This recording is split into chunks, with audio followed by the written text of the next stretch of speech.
Bonsoir à toutes, bonsoir à tous. Bienvenue dans ce débrief. Vendredi 8 septembre 2023, il est 23h11 quand soudain le sol tremble dans la région de l'Haouz. Un tremblement de terre d'une force 7 sur l'échelle ouverte de Richter. La secousse est ressentie jusque dans la péninsule ibérique et sur le littoral marocain de Agadir jusqu'à Knetra. Ce n'est que le lendemain, en première lueur de l'aube, que les dégâts commencent à apparaître. Un premier bilan de 296 morts est publié par le ministère de l'Intérieur.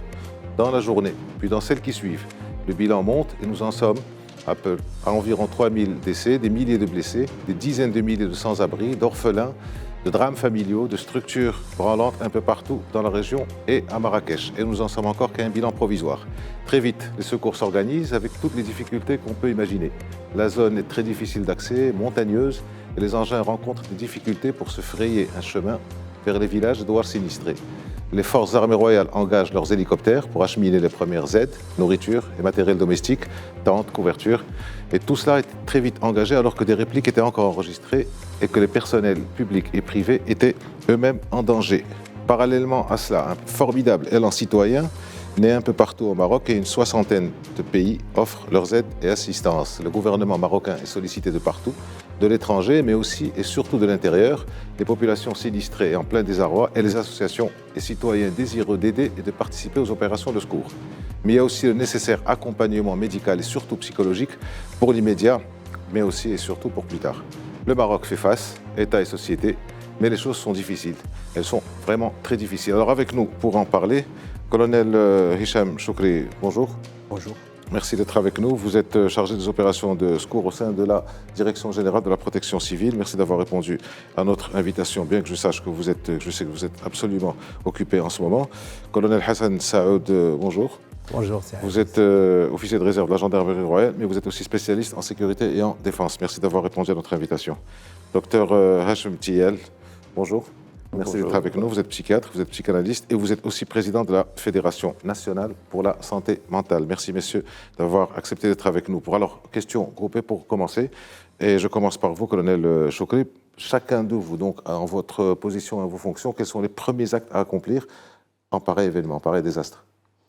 Oui, vous avez parlé de pareil désastre. Ce genre de désastre, donc, ça implique ce qu'on appelle une coordination horizontale et verticale entre les différents intervenants.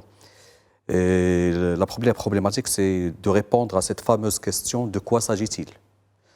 Donc, notre structure entre l'autorité locale et les différents intervenants nous a permis en premier lieu de partager l'information et de savoir qu'on est face à un tremblement de terre qui a touché une zone très très vaste avec des effondrements massifs d'une vieille construction dans une zone montagneuse, comme vous l'avez évoqué. Difficile d'accès, oui. Et avec un problème d'accessibilité, et dans laquelle cette situation, pour pouvoir la confronter, il faut une grande mobilisation de toutes les ressources humaines et logistiques de la nation, des différents départements.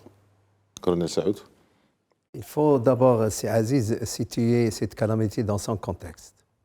23h11, la nuit, la population rurale qui a l'habitude de dormir très tôt, c'est très important. Et voilà un tremblement qui est une surprise, évidemment, que personne n'attendait.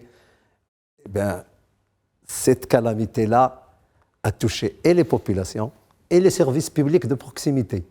Parce qu'il faut éclairer un peu ceux qui nous écoutent. On va entrer dans le détail. Juste les premières choses. Non, mais les services publics n'ont pas l'immunité sismique. Ils sont concernés en tant que ressources humaines et en tant, évidemment, qu'édifices, etc. Et donc, dans ce cas d'espèce, il y a des actions à l'échelon stratégique, interministériel dans la capitale, qui fait le point de la situation, et il y a évidemment l'échelon opérationnel, les wilayas, les provinces, et évidemment un peu plus bas, qui se réunissent automatiquement pour essayer d'organiser, de faire ce qu'on appelle l'organisation. Une réaction verticale, une information qui remonte et des instructions, mais une organisation qui redescend. On a besoin de remontées d'informations sur les territoires concernés. Et on a un maillage territorial les autorités, la gendarmerie royale et les auxiliaires de l'autorité, si tant est qu'ils ont les moyens de communiquer dans un désastre qui déstructure tout. Et donc voilà comment... C'est le lendemain ou tard dans la nuit que les préparatifs et les projections se font pour que, on l'a vu, le lendemain matin, les gens étaient sur le terrain. C'est le lendemain qu'on a commencé à prendre véritablement la mesure de l'ampleur des dégâts. Docteur Thiel, première chose à faire. Il faut que vous êtes au courant de ça. Première chose à faire, évidemment, moi je vais prendre ma casquette de médecin, puisque je suis sollicité dans ce sens, pour dire qu'effectivement, il faut apporter les premiers secours. Les premiers secours, c'est manager et mettre sur pied ce qu'il faut pour répondre à la remise en question de l'intégrité de la personne et du risque qu'elle décède, le pronostic vital et aussi le pronostic fonctionnel. Il est important de le souligner parce que ce n'est pas la même chose. Le pronostic vital, le pronostic fonctionnel, parce que des gens, s'ils survivent au désastre, ils peuvent aussi perdre une fonctionnalité très importante s'ils ne sont pas pris en charge suffisamment tôt. Je pense que les services concernés connaissent la problématique. Ensuite, reste quelle réponse y apporter. Et les réponses qui sont à y apporter, c'est une affaire de professionnels. Les structures hospitalières se sont mobilisées. J'étais à Marrakech quand ça s'est passé. Le lendemain, aux premières heures, je l'atteste pour l'avoir vécu sur place, il y a des cellules de crise qui se sont mises en place au niveau des responsables hospitaliers et hospitalo-universitaires. Donc les choses se sont mises en place à leur niveau, et pas seulement. On a tendance peut-être à ne pas le mettre suffisamment en avant, mais même les structures privées se sont mises à la disposition de la prise en charge de la problématique. Toutes les structures privées réunies autour de l'Association des cliniques privées du Maroc, qui regroupe pas moins de 450 structures, ont offert leurs services, leurs plateaux techniques. Tout le monde s'est mobilisé pendant la nuit. Une fois qu'on a connu l'ampleur, une fois qu'on a connu la puissance du séisme, tout le monde s'est organisé dans la nuit. La nuit et le matin. Beaucoup de choses se sont faites le matin. Parce que c'est l'agression psychologique que constitue ce drame sans nom, elle est là, et après, il faut passer le cap de l'urgence de ce qui se passe. Donc, les structures étatiques se sont mises en branle, les structures privés se sont mis en branle, il ne faut pas l'oublier.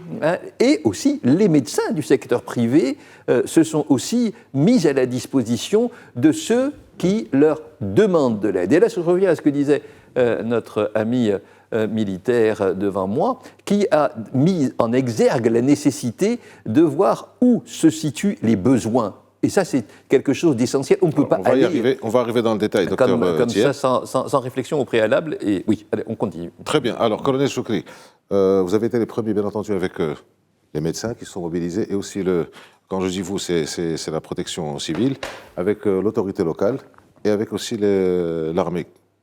Là, on voit les dégâts sur les images. Comment vous avez vu quelle était l'étendue des dégâts que vous avez vu? Est-ce que vous attendiez à trouver ça? Parce que dans la nuit, on a su que c'était une force 7 sur Richter. Qu'est-ce que vous avez vu au départ? Oui.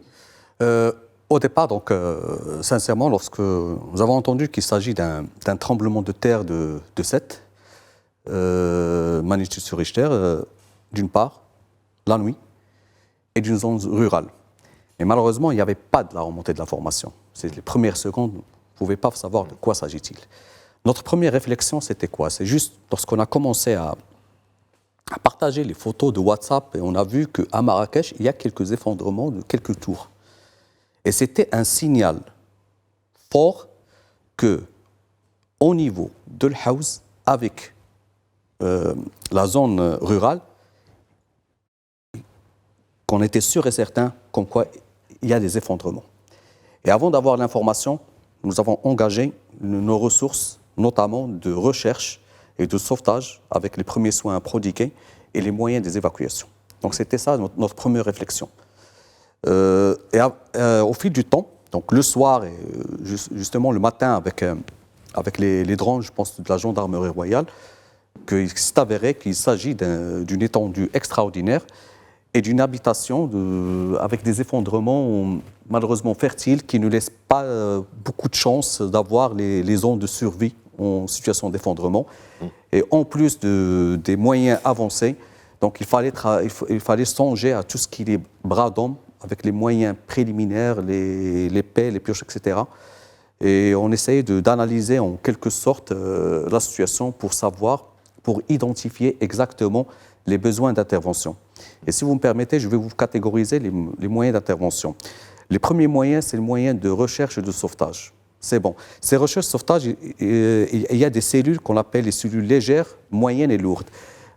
Considérons la problématique de l'accessibilité, nous avons anticipé parallèlement l'engagement des moyens de secours et des véhicules 4x4. Donc on est sorti du cap qui est ordinaire, avoir un engin qui va nous conduire jusqu'à le chantier du travail. Et on a songé que finalement, il va y avoir un problème d'accessibilité. On a pensé à la marche, on a pensé à avoir des véhicules 4x4 pour transporter le matériel. Et ça, il faut souligner qu'avec l'autre partenaire, qui ont travaillé jour et nuit pour ouvrir l'accessibilité, pour pouvoir au fil du temps couvrir une zone importante en matière de recherche et de sauvetage. Et pour les zones qui étaient loin, qui étaient inaccessibles, comment ça s'est passé avec des hélicoptères, avec des drones? Oui, bien sûr. Là où c'est proche de l'épicentre. Oui, c'est à travers de cette reconnaissance. C'est à travers de cette reconnaissance qu'on essaie d'adapter les moyens avec les besoins d'intervention. Donc, l'accessibilité, elle a été soutenue par tous les moyens des hélicoptères pour faire acheminer les équipes. Et en même temps, dans ce tremblement de terre, on a également mobilisé nos équipes qui interviennent dans des endroits périlleux, dans des zones montagneuses, où il y a la hauteur, où il y a la profondeur. Ces gens disposent d'un matériel léger, efficace pour faire ces opérations. Et ces gens-là ont été, mobilisés par les hélicoptères. Ce que je voulais juste vous expliquer, nos limites, ils ont été comblés par l'autre partenaire. Et c'est-à-dire l'armée et l'autorité locale. Bien sûr, mais cette réponse coordonnée, cette réponse, j'essaie de combler la faiblesse de l'autre, j'essaie de renforcer l'autre. Cela, c'est le fruit d'une phase de préparation, parce qu'on a fait des exercices, on a fait des formations entre les différents partenaires. Et c'est là qui nous a permis de coordonner au mieux les opérations de secours et de sauvegarde avec tous les départements, notamment les forces armées royales. Donc pour la protection civile, vous nous expliquez tout à l'heure hors antenne qu'il y avait des moments où vous arrivez avec vos gros engins, avec tous les engins qu'il fallait, et que il y avait des éboulements et que vous avez continué à pied avec des pelles. Bien sûr, et c'est là l'avantage de notre identité marocaine, c'est l'adaptation face à la complexité. Oui, certes, je suis là, j'ai un problème d'accessibilité, je n'arrête pas. Je n'attends pas que les autres m'ouvrent l'accès. Je vais m'adapter à la situation, je prends le matériel nécessaire et je me déplace à pied. Continuez. Première mission des forces armées. Vous êtes spécialisé aussi en gestion de crise, ce genre de crise. Il faut d'abord faire une mise au point. Les forces armées royales n'agissent pas seules. Ils sont dans un dispositif intégré, aussi bien dans la prévention que dans la gestion de crise. Parce qu'il faut le souligner, parce que la crise nécessite une organisation. Et les forces armées royales, évidemment, vous avez vu dans la prévention, le dispositif Hadar, les BLIR, etc. Et dans la gestion de crise, elle se pose encore plus en termes d'acuité. Les forces armées royales ont l'avantage d'avoir ce qu'on appelle les moyens stratégiques. Les hôpitaux de campagne n'existent pas partout. Ça nécessite une organisation logistique, ça nécessite des capacités de projection d'urgence. Et c'est ce qui a été fait le lendemain matin. Ils étaient déjà sur place. Et ça nécessite aussi, évidemment, ces hôpitaux médico-chirurgicaux avancés, pluridisciplinaires. Ça va des premiers soins à la chirurgie, traumatologie, jusqu'à l'assistance sociale, jusqu'à l'assistance psychologique. Donc, c'est de la médecine de guerre. Hein. Et fort heureusement, ils sont très rodés et ils ont d'expérience ici sur les calamités et dans toutes les projections humanitaires internationales que vous savez. Et ils ont des moyens aériens, des moyens terrestres, et des moyens maritimes, le cas échéant.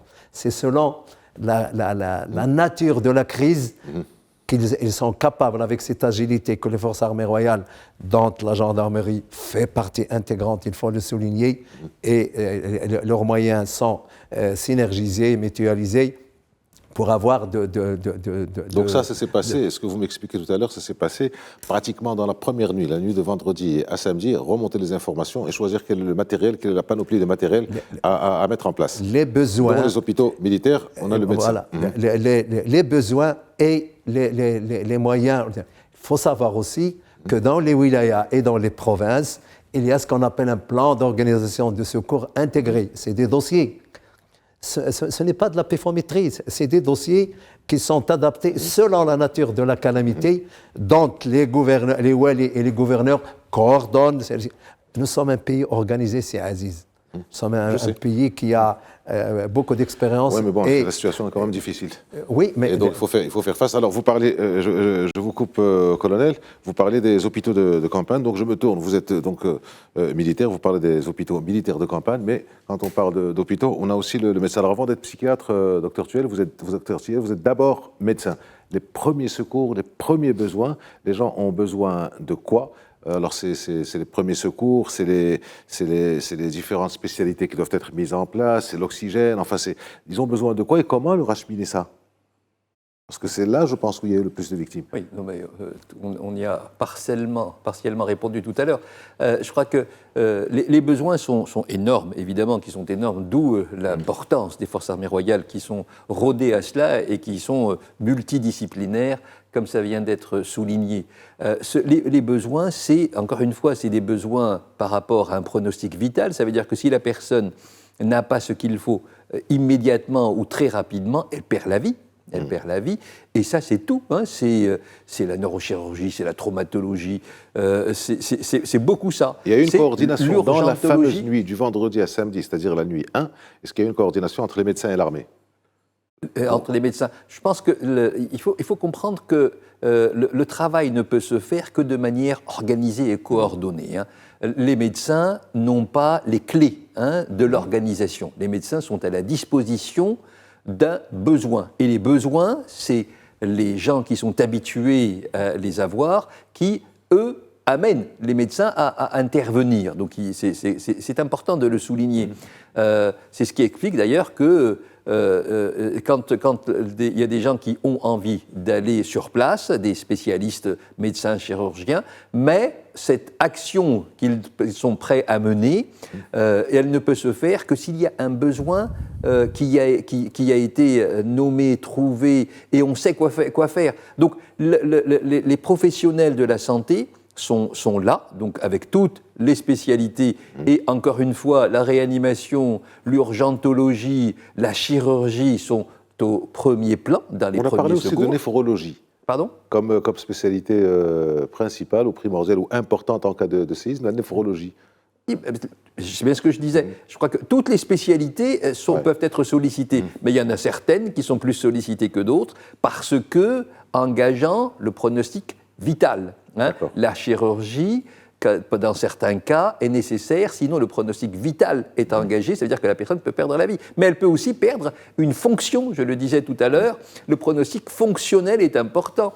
Si des interventions ne sont pas faites sur, je ne sais pas, un membre qui a subi des dégâts importants et qui peut être sauvé si on restaure la circulation sanguine, par exemple, pour ne parler que de cela, il risque de perdre un pied, une jambe ou un membre. Donc c'est important de le savoir. Le pronostic fonctionnel est important. Pronostic fonctionnel, c'est l'urgence pour les responsables. On a sollicité, au niveau de la fédération, on a sollicité les responsables sur place et ils ont mis en place une hiérarchisation des besoins. Il est important de faire face aux plus urgents et arriver ensuite au reste, ce qui est normal, ce qui est dans la logique des choses. Et le reste, c'est aussi le pronostic fonctionnel psychologique. Hein. Donc, je ne peux pas ne pas en parler étant psychiatre.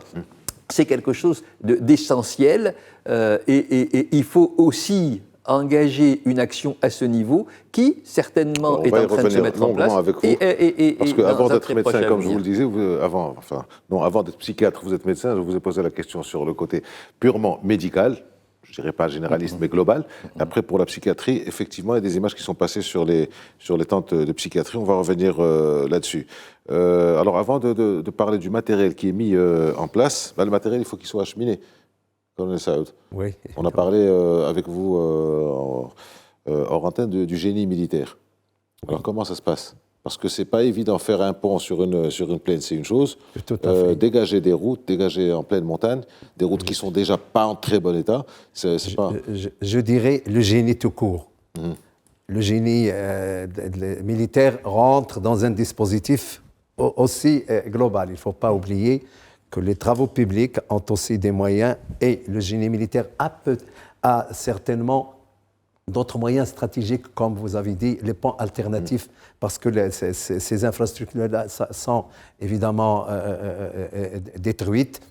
Il y a les moyens des communes, il y a les moyens de la région, il y a les moyens des conseils provinciaux. Tous ces moyens-là, mutualisés, permettent de faire le déblaiement, parce que le problème d'abord dans ces zones enclavées, c'est l'accessibilité.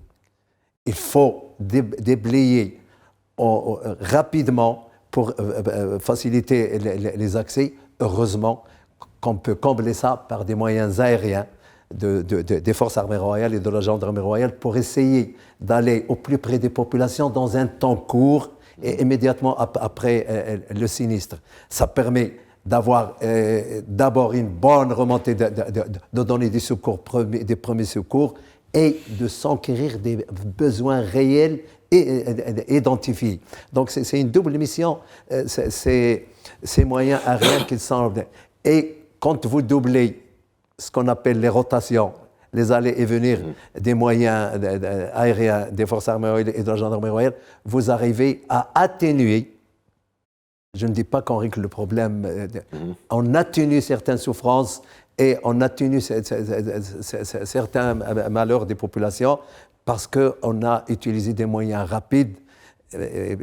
J'ai vu dernièrement qu'un hélicoptère de la gendarmerie, ces tentatives d'atterrir dans une zone... 6 tentatives. Vous voyez combien les gens sont engagés. Et c'est malheureusement une zone... bon, on y va à pied, on y va, et puis on largue. Les Chenouks et les Pumas de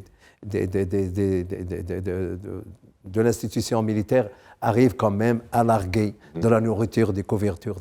Donc c'est un travail difficile. Et qu'est-ce qui est difficile encore? Parce qu'on est surpris. Et on travaille dans une zone qui est complètement déstructurée et qui est désorganisée. Et on travaille dans un mode dégradé. Heureusement qu'il y a une expérience dans ce domaine qui permet quand même d'atténuer, de réduire toutes ces difficultés-là, tant faire se peut. Mais on voit maintenant qu'on revient à une situation à peu près acceptable, pour ne pas dire normale, parce qu'il ne faut pas exagérer les choses. Non, pas normal. Mais c'est une situation acceptable. Mais il faut tenir aussi compte de certaines populations qui manifestent des petits... C'est psychique, il ne faut pas en tenir compte. Il y a un traumatisme, mais les autorités sont en train de le régler par un soutien qui est très important. Justement, on reviendra à tout ce qui est psychologique. Colonel Choukri, une fois que les voies sont dégagées, une fois que le génie militaire et que les populations aussi ont beaucoup aidé à déblayer et à dégager les routes, vous avez du matériel. Il y a des gravats, il y a des bâtiments effondrés ou qui menacent effondrement, il y a éventuellement des gens en dessous, il y en a eu des gens en dessous. C'est quoi le matériel que vous utilisez? Comment vous faites? Comment vous travaillez quand on voit des images comme ça, avec des immeubles, avec des dalles qui sont par terre, des gens en dessous? Comment vous faites? Oui. D'abord, j'aimerais bien souligner que notre action elle est axée sur deux volets. Il y a la partie secours et la partie sauvegarde. Voilà. Donc, lorsqu'on évoque la partie secours, donc, il y a des cellules, ce qu'on appelle des cellules de recherche et de sauvetage. Lorsque je parle de recherche, il y a la recherche des équipes cynotechniques. Ce sont des maîtres chiens et des chiens bien entraînés, sélectionnés pour faire le travail de détecter la victime sous les décombres. Et il y a un matériel technologique qu'on appelle les vibrascopes, ce sont des caméras pour pouvoir, avec des perches, pour pouvoir trouver la personne sous les décombres. Et il y a un autre matériel, ce qu'on appelle un matériel de vibraphone. Ce sont des capteurs. Maintenant, on a des capteurs sans fil pour pouvoir couvrir une zone très vaste. Et ces capteurs nous permettent de détecter des vibrations avec des profondeurs très intéressantes. Vous travaillez aussi avec les capteurs thermiques C'est le radar, ce qu'on appelle le radar. Au fil du temps, au début, c'est juste comme ça, c'est à bras. C'est avec la voix. Avec la haute voix, on essaie un petit peu de... On a besoin du calme. Et c'est là, je tiens à souligner le travail énorme des forces de sécurité qui réalisent un cordon de sécurité pour qu'il nous permette de travailler dans le calme nécessaire. Et par la voix au début, donc c'est généralement au début de l'effondrement que la victime peut, par exemple, le survivant peut entendre ta voix et réagir, et tu peux l'écouter. Et après ça, donc, tu passes à tout ce qui est des équipes cynotechniques et à les équipes de vibraphone. Pardon, le matériel du vibraphone, ce qui a détecté les vibrations. Et en cas échéant, ce sont les radars et les caméras thermiques qui peuvent te donner sous les décombres, par exemple, les corps avec la température du corps parfois. Et à travers la température du corps, tu peux savoir est-ce que la victime elle est encore en vie. Donc c'est tout un matériel technique performant qui permet de localiser la victime. Et c'est un matériel en même temps de localiser avec un système de communication pour entrer en communication avec la victime pour pouvoir la calmer, comme quoi on est là, on est pour toi, pour pouvoir la calmer et l'aider pour la faire sortir. En termes d'effectifs, il y a combien de personnes à peu près quand vous décelez un survivant? Il y a combien de personnes qui sont affectées? 3, 4, 5 Une équipe de sauvetage. Comme je viens de le souligner, une équipe de sauvetage dépend de sa catégorie. On passe d'une équipe qui est légère, avec 7 personnes, avec une équipe qui est moyenne, vingtaine, à une équipe qui est lourde, qu'on dépasse le nombre de 35. La capacité de ces équipes, lorsqu'on les engage, ce sont des équipes formées, rodées pour travailler dans des conditions difficiles, avec la logistique qui est afférente pour pouvoir travailler en longue durée, notamment avec les équipes de relève et avec les équipements nécessaires. Et ça dépend du site, parce que lorsqu'on parle d'une équipe lourde, c'est une équipe qui peut prendre en charge 2 sites H24.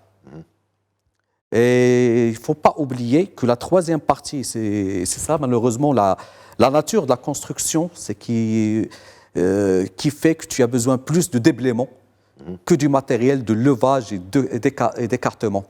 Parce que, comme on l'a constaté, et ça, c'est la contribution des forces armées royales, et juste, je veux souligner que vous constatez qu'il y a 2 équipes. Il y a les équipes de déblaiement et il y a les équipes qui sont avec le casque jaune, ce sont des équipes de recherche-sauvetage. Et l'avantage qu'on a constaté, il y a des équipes militaires et pompiers qui travaillent conjointement sur site. Cela ne peut prouver que dans la partie et dans la phase préparative qu'on a travaillé ensemble pour pouvoir coordonner nos actions sur le terrain. Et sans juste vous appeler que également dans les opérations de recherche, il y a toujours une équipe médicale. Je parle sous le contrôle de la médecine.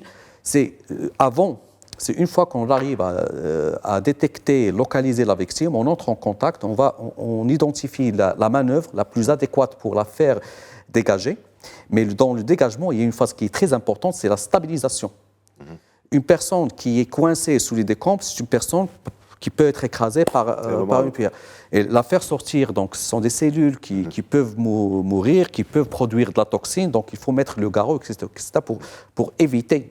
Et dans ce cas, chaque équipe elle est dotée de ce qui est paramédical et de la médicalisation avec des médecins. Le secours dont parlait le docteur Thiel. Oui, mais avec des médecins qui sont formés dans la médecine générale, régulés vers la médecine d'urgence. des catastrophes. C'est les médecins de la protection. De la protection civile, oui. Très bien. Donc, on revient donc à tout ce qui est psychologique. Une fois que les gens ou ont survécu, ou ont été sortis de terre, on se retrouve avec des rescapés qui sont en plein trauma, on se retrouve avec des gens qui ont perdu leur famille, on se retrouve avec des gens qui sont à la rue, on se retrouve avec des orphelins, des enfants. Quelle est la nature des dégâts psychologiques d'abord et comment les accompagner? Oui. Dans les premières heures, parce que je reviendrai après sur les séquelles à plus longue durée. Oui, donc peut-être pour compléter ce que disait mon ami de la protection civile, des colonels de la protection civile, la médecine de catastrophe a ses spécificités. Elle s'apprend, d'accord? C'est quelque chose qui est... D'ailleurs, les formations en médecine d'urgence s'accompagnent souvent d'une formation dans la médecine de catastrophe. Donc c'est des gestes qu'il faut connaître. On ne s'improvise pas, professionnel, dans ces actions immédiates, parce que si on rate le coche, c'est fichu pour la personne, souvent. Donc s'il y a un enseignement aussi à tirer de cela, c'est qu'il faut développer de plus en plus la médecine d'urgence et la médecine de catastrophe. Donc c'est important de le souligner. Bon, ensuite, je peux revenir à la question par rapport aux dégâts psychologiques. Il faut savoir que, simplement pour information, l'expérience du tremblement de terre est une expérience, j'allais dire, qui est spécifique. Il n'y a pas d'autre expérience comme celle-là, parce que, pour l'avoir vécu moi-même, qu'est-ce qu'on vit? On vit un vrombissement qui vient des entrailles de la terre en même temps que la terre tremble. C'est-à-dire, on vit une peur qui est juste impensable. C'est une peur impensable. Ça veut dire que c'est une agression psychologique extrêmement grave. On perd les pédales. On est pris dans un vent de panique dans l'immédiateté de l'expérience. Les gens, je le disais tout à l'heure, sont dans un espace ouvert et ils se mettent à courir pour aller où? N'importe où. En fait, rien ne se fait dans ces moments-là dicté par la raison. La raison est partie. La raison est partie, donc on se retrouve confronté à cette situation où on perd le contrôle, on perd la maîtrise de la situation.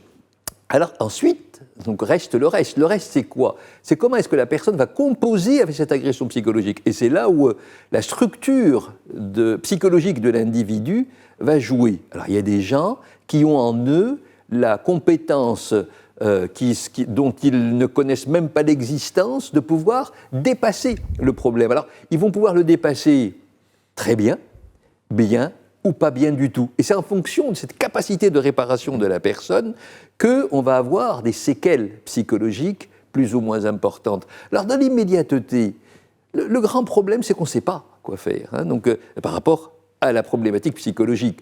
Alors, c'est une des choses les plus importantes qu'il faut apporter, en plus du soutien. Mais le soutien n'est pas qu'une affaire de professionnels. Et là, je louerai ici les efforts des associations qui ont fait un travail de soutien psychologique énorme. En faisant quoi?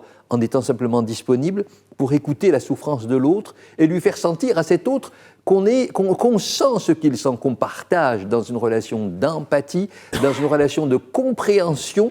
Et l'eau, ça l'apaise. Ça l'apaise, ça veut dire quoi, ça l'apaise? Ça veut dire que dans cet apaisement qu'il vit dans la relation à l'autre, il donne la possibilité à ces mécanismes psychologiques de réparation de fonctionner. Et c'est ça qui est fabuleux. Et aussi, il y a cela, et il y a aussi l'information. Les gens ne savent pas. Et donc il faut apporter l'information.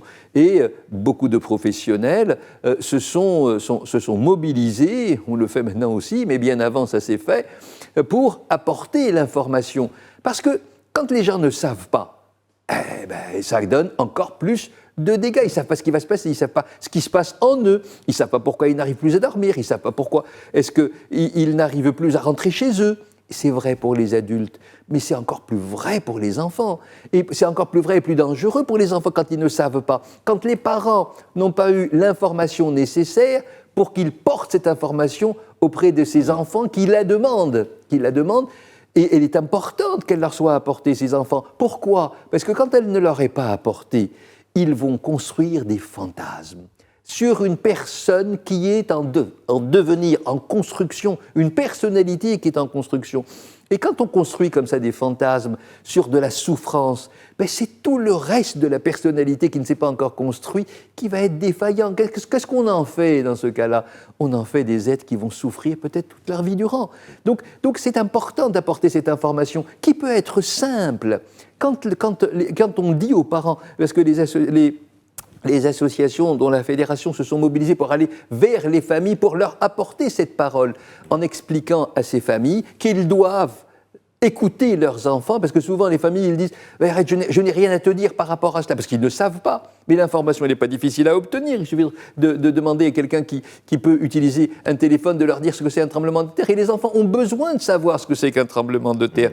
Ils ont besoin de savoir que les répliques sont le plus souvent pas aussi dangereuses, loin s'en faut, de la première, du premier tremblement de terre. Et leur dire aussi que c'est normal qu'ils soient en souffrance. Ce n'est pas anormal qu'ils soient en souffrance psychologique, ce n'est pas anormal qu'ils aient peur de rentrer chez eux. Ça atténue leur souffrance et ça leur permet de ne pas installer en eux cet imaginaire destructeur de la construction de la personnalité. Alors ça, c'est pour D'où la nécessité d'apporter cette information là où elle peut l'être. Et aussi, il y a, on y reviendra, il y a de l'information, mais il y a aussi de la formation.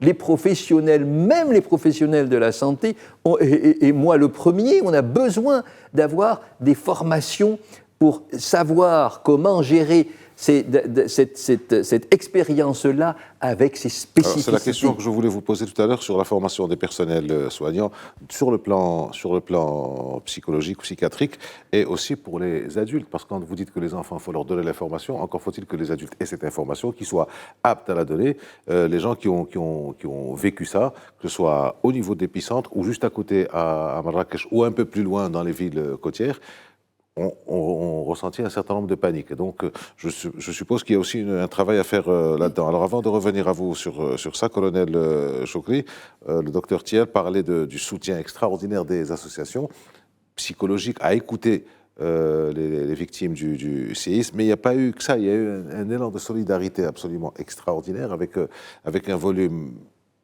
tout aussi extraordinaire d'aide, de vivres, de matériel domestique, de couverture, de sacs de couchage. Alors, il y a eu un tas de choses. On a même parlé des grandes surfaces qui ont été pratiquement vidées de leur... Comment vous faites? Je suppose que c'est à vous qui revient de canaliser tout ça, d'organiser cette chaîne de solidarité. Oui, juste... Pendant que vous faites le travail de déblaiement, le travail c'est juste, si vous me permettez, donc je vais évoquer 2 points. Maintenant, c'est que ce qu'on est en train de faire aujourd'hui, il ne faut pas oublier, c'est le fruit d'un retour d'expérience du tremblement de terre d'Al Hoceima. Donc, sur le tremblement de terre d'Al Hoceima, il s'est avéré que la partie de sauvegarde, on n'était pas bien préparé. Et ce que la Direction générale de la protection civile s'est réorganisée en matière d'organigramme, elle a prévu dans son dispositif d'effectuer en plus des dépôts, des magasins qu'on avait au niveau des différentes régions, c'est de constituer des dépôts régionaux. Ce sont des dépôts avec une capacité de stockage énorme, des tentes, des couvertures, des groupes électrogènes et des lits de camp. Parallèlement de l'engagement des opérations de recherche, de sauvetage, des soins prodigués sur le lieu et les moyens d'évacuation, parallèlement on a mobilisé cette partie des tentes, au niveau des tentes et des couvertures, des sacs de couchage, des lits de camp, au niveau de tous les dépôts régionaux. Et cela nous a beaucoup servi pour pouvoir acheminer ces moyens-là sur les zones sinistrées. À ce moment-là, c'est l'autorité locale qui se charge de la distribution de ces tentes-là selon le besoin qui lui est approprié. Et lorsqu'on évoque, la deuxième partie, c'est lorsqu'on évoque la population, la gestion des risques ou la gestion de catastrophes, ou comme on dit parfois la gestion de crise, c'est avant, pendant et après. Donc avant, qu'est-ce qu'il y avait avant? Parmi les retours d'expérience, on a senti que cette culture de risque, elle était absente. Je ne peux pas dire maintenant qu'elle est bien, mais avant, elle était absente. Et la Direction générale de la protection civile a mis dans son organigramme un service de sensibilisation qui a travaillé pendant toutes ces années en partenariat avec les départements, notamment l'éducation nationale, du sport, pour cibler au maximum les enfants, que ce soit dans la zone urbaine, mais également dans la zone rurale. Avec la distribution des flyers, des paquets de sensibilisation, et également avec les portes ouvertes du 1er mars, on reçoit de la population pour pouvoir la sensibiliser.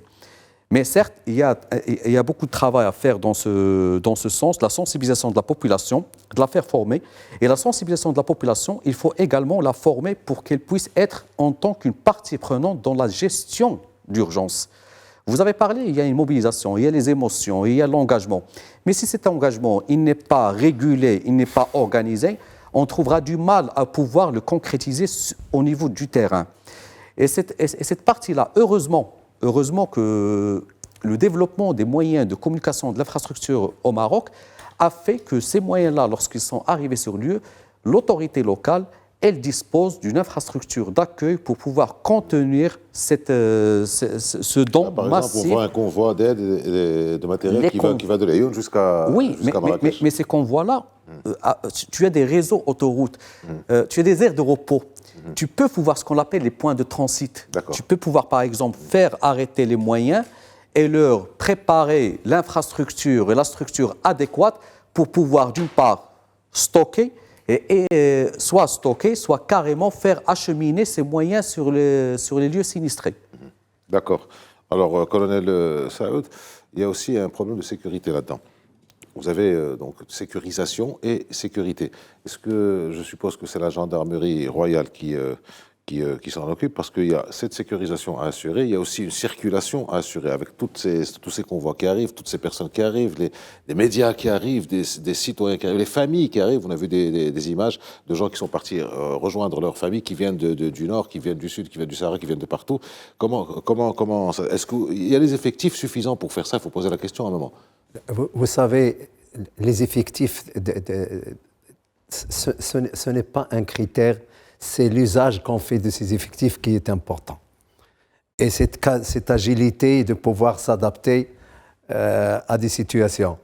En ce qui concerne la gendarmerie comme les autres forces de l'ordre, évidemment, il y a un échelon local, un échelon provincial, régional et un échelon national. Il y a ce qu'on appelle les renforts.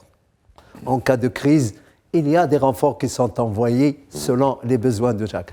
Ici, par exemple, la sécurité, oui, même si les lieux de sinistre, elle est importante. La sécurité des voies de communication qui amènent de l'aide, les escortes nécessaires, parce que la gendarmerie connaît quand même les voies de communication et connaît quels sont les itinéraires les plus faciles à utiliser, qu'ils sont en contact et certainement avec certains services techniques qui ont cette information. Tout ceci se fait dans un cadre global organisé. Mais il y a évidemment le problème du monde rural. Le monde rural, c'est la dispersion des habitants, des bourgades par-ci, des bourgades par-là. Et c'est pour cela que la gendarmerie royale a une formation militaro-civile. Il y a une formation, c'est des militaires d'abord, et il y a une formation militaire très importante parce qu'ils travaillent justement dans des zones difficiles, en plus du professionnel. Ils sont en contact directement avec les civils. Et parce qu'ils gèrent des populations. Mais songez que des fois, ils partent avec leurs moyens de transport pour changer un moyen animal et pour terminer à pied.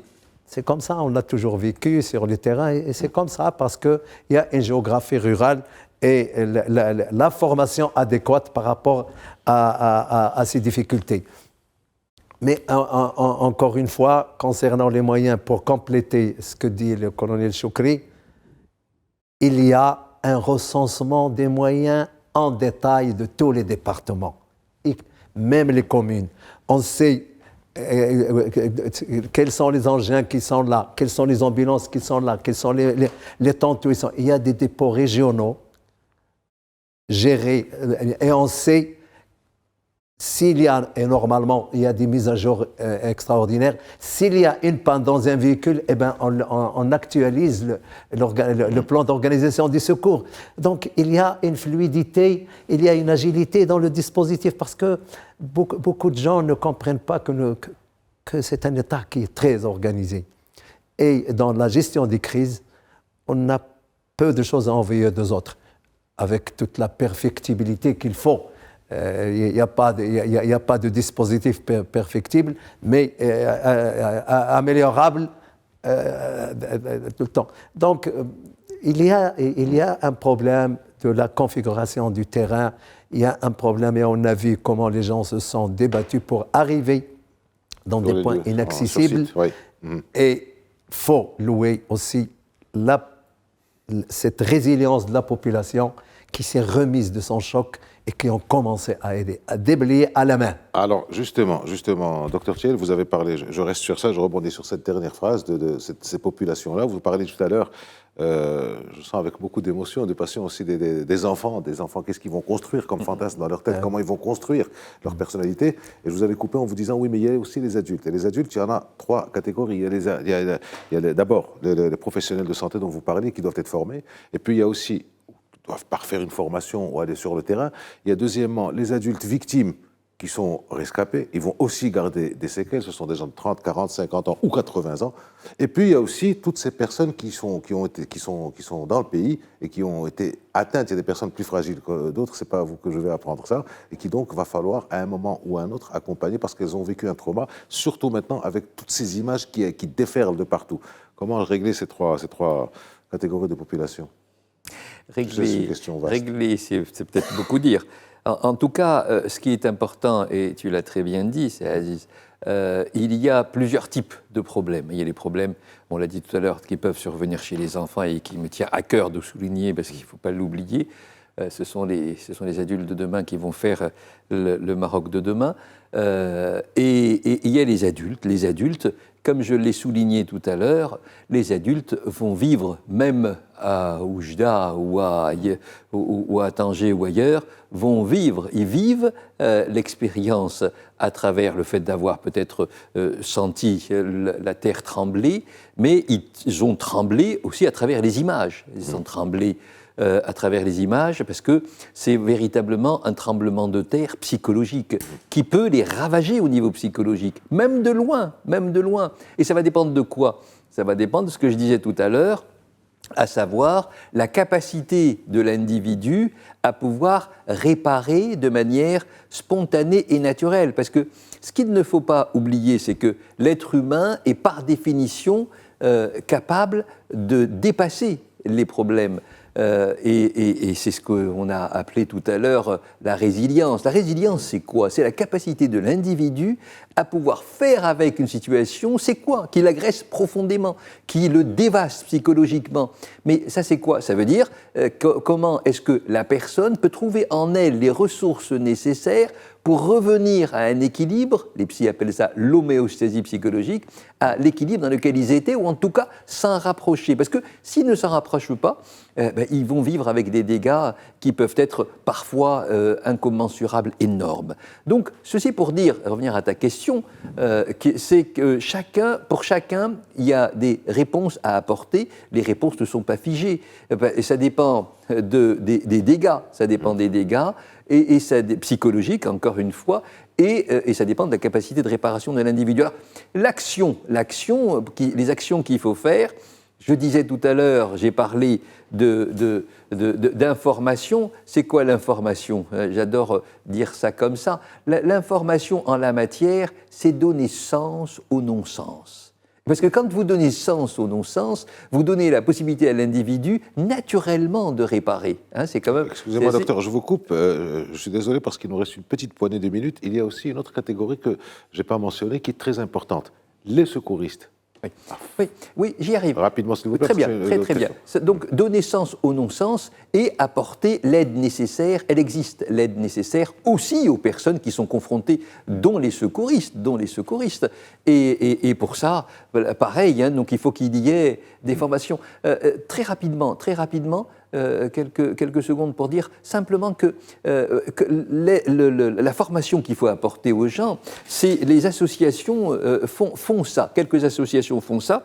On appelle cela les soins de premier secours psychologique. Et dans les soins de premier secours psychologique, on a lancé au niveau de la fédération une formation dans ce sens. Elle s'adresse à tout le monde, ça s'adresse à la population tout entière. L'idée, c'est d'avoir dans chaque coin du pays, quel que soit son éloignement, qu'il y ait des personnes qui sont rompues à cela. C'est possible, c'est faisable, il faut simplement qu'on y pense et qu'on s'attelle à le faire. Colonel Choukri, très très rapidement, il nous reste, mais vraiment très rapidement, il me reste 2 minutes et 2 questions. Alors pour vous, au niveau de la coordination avec les équipes qui arrivent de l'étranger, donc c'est tout ce qui est spécialité, tout ce qui est langue, comment ça se passe? Oui. Rapidement, s'il vous plaît. Rapidement, c'est juste dans les niveaux de compétences. Avant, on disait l'opération, la tactique, la stratégie. Avec l'évolution du risque, passant à un risque purement aléa, en jeu à un risque qui prend en considération tout ce qui est vulnérabilité, résilience, la partie temporalité spatiale, on est passé à la population comme étant une partie prenante dont on a évoqué, et la diplomatie, notamment les équipes étrangères. Les équipes étrangères, elles sont là pour vous aider, mais attention, l'absence d'une structure de coordination, on aura une autre catastrophe à gérer, celle des équipes étrangères, et ça c'est arrivé pour plusieurs pays. C'est pour cette raison que, considérant ce point-là, la protection civile a travaillé sur la formation, ce qu'on appelle les officiers de liaison.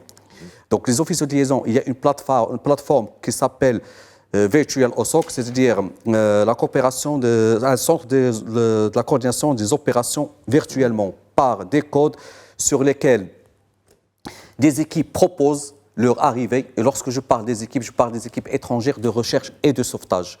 Et à ce moment-là, nous, on essaie d'analyser cette demande et la véhiculer directement sur l'aéroport. Sur l'aéroport, il y a une autre structure pour l'accueil. Et ces équipes, ils sont autonomes, ils doivent être autonomes. On ne peut leur fournir ce qu'ils ne peuvent pas ramener avec eux, notamment les moyens de transport et l'eau sanitaire. Et sur le lieu du sinistre, il y a une autre structure qu'on appelle l'UCC. C'est une cellule de coordination des équipes USAR nationales et internationales pour les faire acheminer sur les besoins imminents pour qu'il y ait une certaine efficacité d'engagement. Colonel Saoud, dernière question, mais vraiment en une poignée de secondes, le temps nous presse. Qu'est-ce que vous répondez à tous ceux qui, vu cette extraordinaire complexité de tout ce qu'il y a à faire sur le plan médical, je vous la fais courte, qu'est-ce que vous répondez à ceux qui disent ou qui se plaignent de la lenteur des secours, des enterrements, de l'acheminement des aides? C'est facile d'ergoter sur des plateaux alors qu'il y a une réalité qui se déroule. Le Maroc ne confond pas la vitesse et la précipitation. Une gestion de crise de cette nature ne peut pas souffrir de ce qu'on appelle dans le jargon la pifomètrie. Il y a une organisation, il y a un timing nécessaire pour l'efficacité et il y a derrière une organisation multisectorielle, interministérielle qui permet justement de gagner du temps, de gagner dans les distances et de gagner en efficacité. Et il n'y a que ceux qui sont sur le terrain qui peuvent en juger. Merci, colonel Saoud. Vous êtes officier de réserve de la gendarmerie. Merci, colonel Choukri. Vous êtes chargé des opérations de secours à la protection civile, à la direction générale. Merci, docteur Thiel. Vous êtes psychiatre et président de la Fédération nationale pour la santé mentale. Dernier mot, pensée pour les victimes, compassion et soutien pour tous les rescapés, les personnes atteintes. Et un grand merci aux forces armées royales, à la gendarmerie royale, à la protection civile, aux associations, aux forces auxiliaires, à la Fondation Mohamed V, au personnel médical et paramédical et à tous les millions de citoyens qui se sont sentis concernés, qui sont mobilisés. Merci à tous.